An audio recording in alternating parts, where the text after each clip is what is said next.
aham sacha mama priyaha. Tesham, of them, the jnani wise, nityayuktaha, ever united, eka bhakti, with single pointed devotion, vishishyate, excels. What a brilliant verse this is.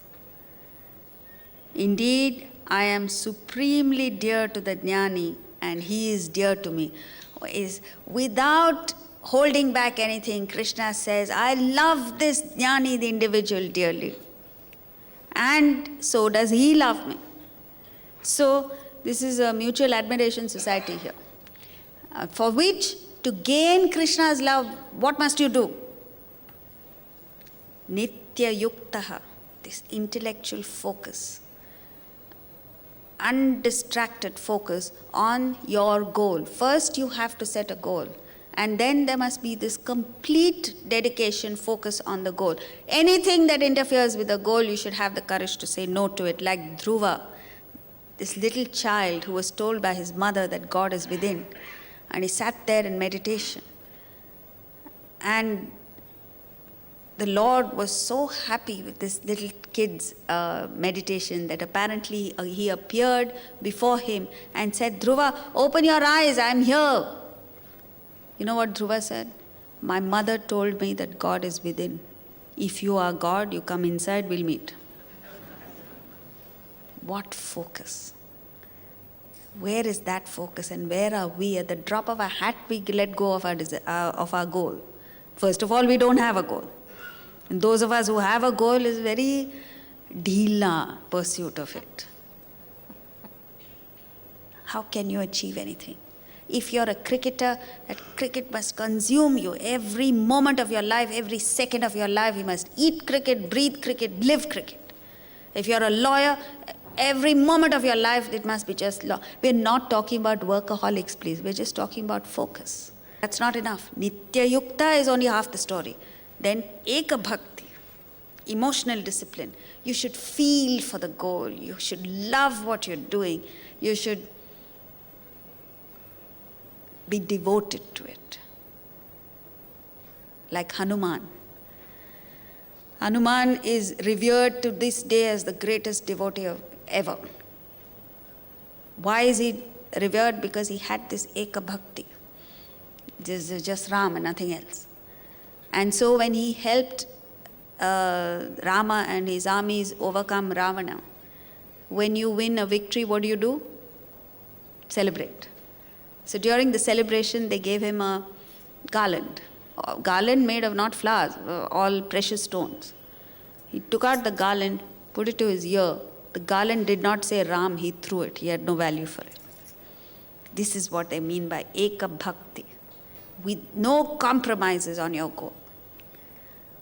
You remember the movie Iqbal? Remember he says, Dil se, dimag se. He deliberately twists it around, and this little girl who's interpreting for her brother tries to correct it. Says, no, it's dil se, dimag se. Because, and then he explains, there has to be a confluence of the head and heart for you to excel in anything. If you are a musician, you should feel so intensely for the music that it reverberates in your room. You remember that movie Shankara Bharan? Now, I keep referring to movies. Please don't misunderstand. It's not as if I sit seeing movies all the time. In the movie Shankara Bharanam, the guru is an outstanding musician. This lady who was his student tells her little son that when you enter his room, the walls reverberate with music. And when he actually enters the room, he feels it for himself. Now, this doesn't mean that there's music emanating from the walls. It simply means that there's a complete concentration. Total dedication, concentration. And if you follow any path, any goal with these two, Nitya Yuktaha and Eka Bhakti, by God you'll excel. This capacity every single human being has, irrespective of your IQ, irrespective of your education, irrespective of the connections you have, irrespective of the wealth that you have. You remember the first day we said the Bhagavad Gita reaches out to every single individual and lifts him up to the highest level of excellence. How? Like this. Nitya yuktaha eka bhakti. The mind and intellect totally dedicated to realization.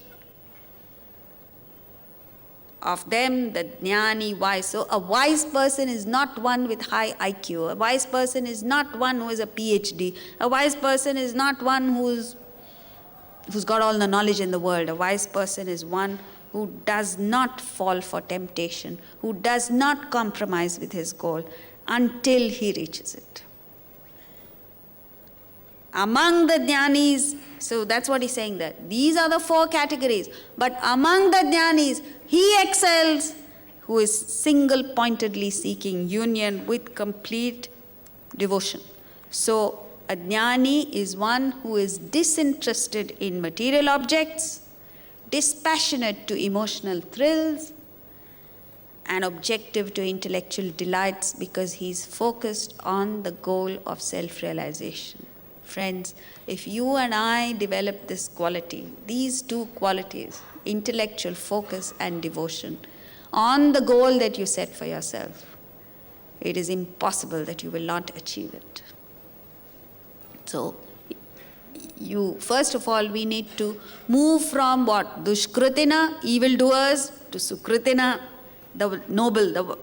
And among the noble, there are 4 categories. You have to lift yourself from artharthi, wealth seeker, distressed people, intellectual curiosity, to the wise. And among the wise, follow your goal, pursue your goal with single-pointed devotion to the goal, and you will achieve it. We'll continue tomorrow.